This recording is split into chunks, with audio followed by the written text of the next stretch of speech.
Goh is the co-star of Pokémon Journeys, a kid from Vermilion City who has taken up the hero mantle alongside longtime fan favorite Ash Ketchum. He's a cool kid with the drip who's been catching Pokemon left and right, not even leaving legendary Pokemon untouched. He is funny and he can hold his own in battles, even though he is much more interested in his main goal of catching every Pokemon, including Mew. What is not to love about the guy? Apparently, quite a bit. And it would seem that a lot of fans really hate Goh. But why? Is it because he might replace Ash? Or because he is simply too good at catching Pokemon? I think there's more to it than that, and today we are going behind the curtains to expose the real reasons people dislike Goh. Reasons that transcend the realm of vanilla Goh hate and reveal more interesting truths about the nature of the Pokemon anime itself. And as always, it's going to be a fun time, so kindly request your Machoke to cross-chop that like button for the YouTube algorithm, and go Gadget.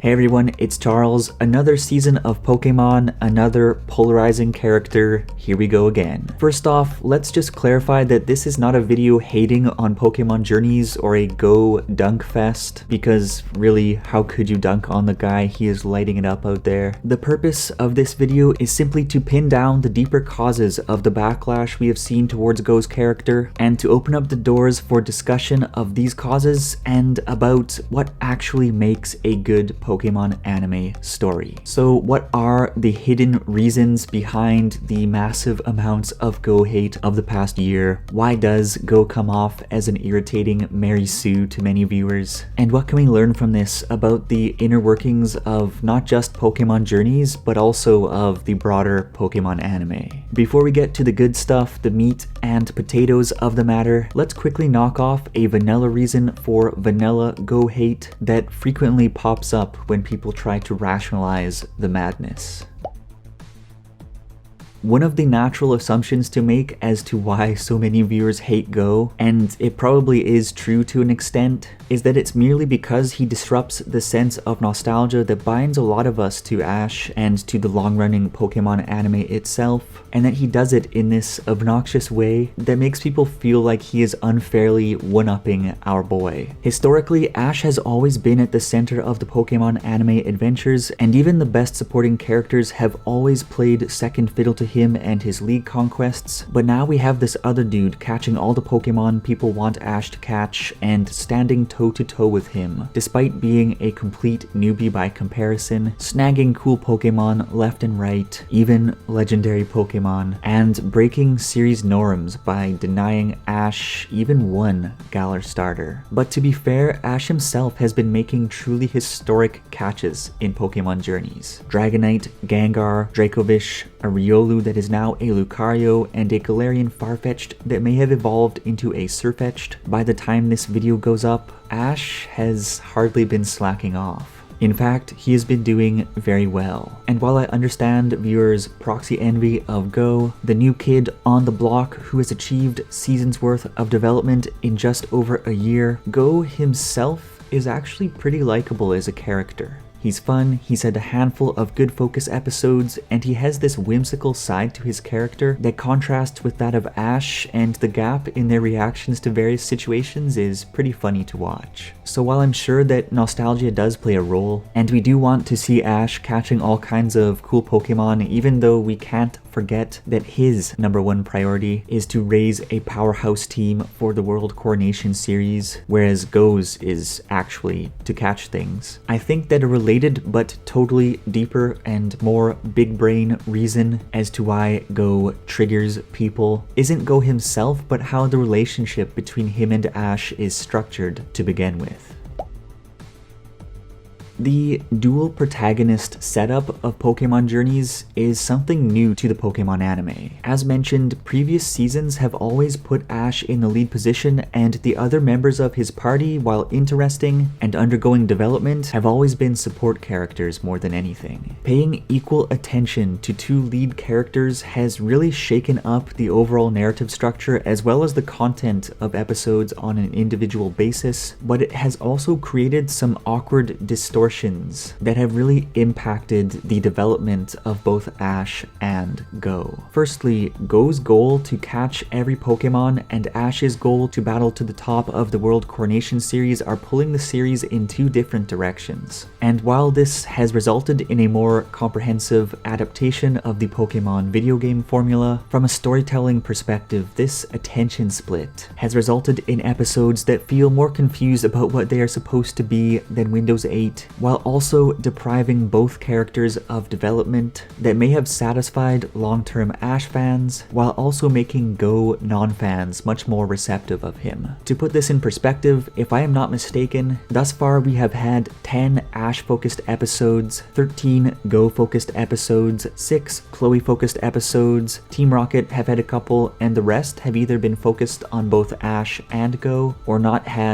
any particular character focus. Roughly speaking, that means Ash has only had 17% of the episodes devoted solely to his personal story and the development of him and his Pokemon. And if you compare that to the very first arc of the Pokemon anime, back then there were 93 Ash-focused episodes out of a total of 274 episodes, meaning that 34% of the series consisted of episodes focused squarely on Ash. By comparison, Misty had 41 episodes, 15% of the total 274 episodes, about equivalent to what Ash is getting now percentage-wise, and Brock had 26 episodes dedicated to him. Using focus episodes as an obviously imperfect proxy for character development and character-centric plot progression, I think we start to get a sense of what is going on here. Even Sun and Moon, which split its attention between a large cast of main characters, featured more Ash-centered episodes than Pokemon Journeys when you take the series as a whole. It is possible that Ash may return to center stage as we move closer to the end of the series, but what we've seen so far is less Ash development than we have ever seen in the anime, which is partially why it feels like he is being undercut by Goh. And at the same time, we have less Goh development than probably would be necessary for a lot more people to really fall in love with his character. I think it is possible that a lot more people would really get behind Goh if he had focus time more in line with that of classic companion characters, or even if he was the sole lead character, with 30% or so of the episodes focused on his development. Even if he entered the anime at the midway mark, about where we are right now, and built rapport with fans as a secondary support character to Ash, before setting sail on his own adventure after Ash departs from the anime, I think this setup may be less irritating to many viewers. But then again, let's not kid ourselves. Anyways, juggling two very different stories with two very different characters, both as main protagonists, it's cool, but I just don't know if it has resulted in a particularly great story for this type of show. And of course, the Goh hate caused by this attention split is compounded by something we will refer to as the Goh Quota, which I think is another genuine cause of many viewers' strong dislike of Goh. So, as you may know, Goh catches Pokemon very, very frequently, often catching multiple Pokemon in a single episode, and not as a one-off thing, like with Ash and his Tauros, but rather it is very much a recurring pattern. On one hand, I am happy to see catches take a bigger role in the anime, since they are a big part of the games, and I also think it's kind of cool how we can track Goh's accomplishments very clearly. As you may know, he has caught about 9% of known Pokemon thus far, and in a sense, it is pretty cool being able to numerically see how far he is from completing his goal. Something we simply can't do with Ash's long-term goal to become a Pokemon Master, which is a very, very vague goal. However, after watching 20 or so hours worth of Pokemon Journeys content and reflecting on what I've watched, there appear to be some problems with having this catch every Pokemon goal at the front and center of the anime. Yes, it does feel a bit strange that Goh has caught as many unique species of Pokemon in a year and a half as Ash has in 24 years of the show, but honestly, the poor guy doesn't even really have a choice now that the gotta catch 'em all phrase has actually been built into the anime through him, and the only way he can demonstrate his progress is to catch Pokémon, lots and lots of Pokémon.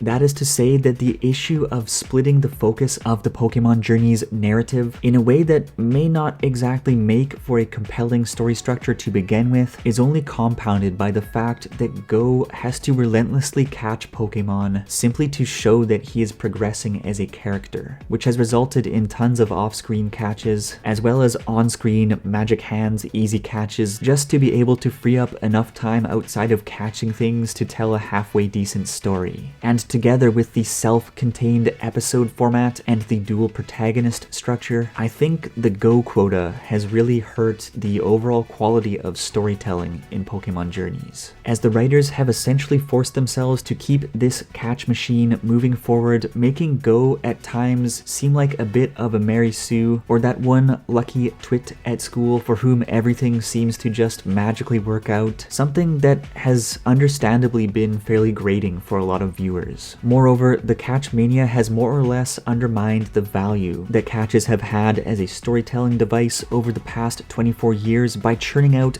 endless boxes on a checklist rather than calculated catch moments designed for key plot or character development. We do still get the big catches from time to time, as we always have, but I can see why this is getting under people's skin and just not jiving so well with the anime format. Of course, the Pokémon anime's story has never been Academy Award or even Crunchyroll award-winning caliber stuff, but the battle-focused narratives that unfolded within the classic league structure worked quite well because there were a small, specified number of actually meaningful milestones to reach before a grand finale, and everything in between was either preparation for these big gym battles and league matches, character development, or moments of rest from the main quest, aka wheelbarrows full of filler but welcome to weekly anime. Instead of 900 plus tiny, overwhelmingly insignificant boxes on the checklist, there were 9 big boxes. And Ash's heartfelt struggles to improve himself enough to check off these boxes was what made him such an appealing character. Not to mention that the story track was clearly defined and linear rather than simply an unpredictable string of helter-skelter catches and random battles to jack up a bunch of numbers that don't actually equate to real plot progression. And in prior seasons, it felt very natural for many episodes to go by without Ash checking off a box, because we knew those boxes were coming and we could focus on him enjoying his travels and working on himself. For the most part, let's just forget about that awkward diamond and pearl gap. By comparison, if Goh did not make frequent catches, it would really feel like he just wasn't making progress. And lastly, whenever Ash did catch a Pokemon, they were almost certain to have a few episodes dedicated to them or to carry some kind of broader plot significance. But aside from Scorbunny, has any Pokemon caught by Goh actually added anything substantial to the narrative, aside from simply being cute or popping up here and there for a one-off episode in keeping with the show's in and out format? For the most part, his Pokemon have been nothing more than checks in boxes, and what is fun in the core games and Pokemon Go hasn't necessarily translated into a solid mechanism to push forward a good anime story. I think that more so than Goh might be replacing Ash, and this hurts our sense of nostalgia, these are the more deeply rooted reasons underlying fans' dislike of Goh, namely how the dual protagonist structure has muddied the development of both characters and how the issue has been exacerbated by the self-contained episodes and the existence of the Goh Quota.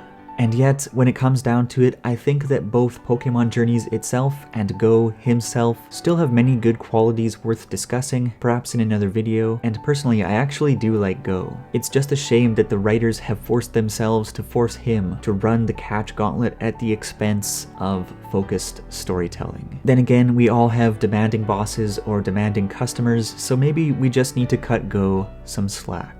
I do think his role in the anime would be a lot more wholesome if instead of trying to catch every Pokemon, he was focused on tracking down a short list of important Pokemon that carried some sort of personal weight for him, kind of like Minaki, who he totally schooled. And if we were made aware of such a list up front to sculpt his story into a real narrative instead of a chaotic mess of Monster of the Week and Monster of the Minute catches, I think people would really come to appreciate his goal a lot more. Likewise, I really do think that the show would benefit if either Ash or Goh took the lead and the other gave them some breathing room for solid character development and a more focused story. Maybe that would tone down the hate. Then again, maybe not. But how about you? Did I nail down the real reasons why people hate Goh, or is there something else going on here? What are your thoughts on the Goh Quota? And if you are not a Goh fan, how would you improve his presence in the anime? I'm curious what you think.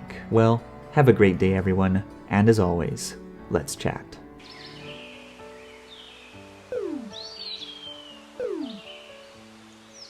What?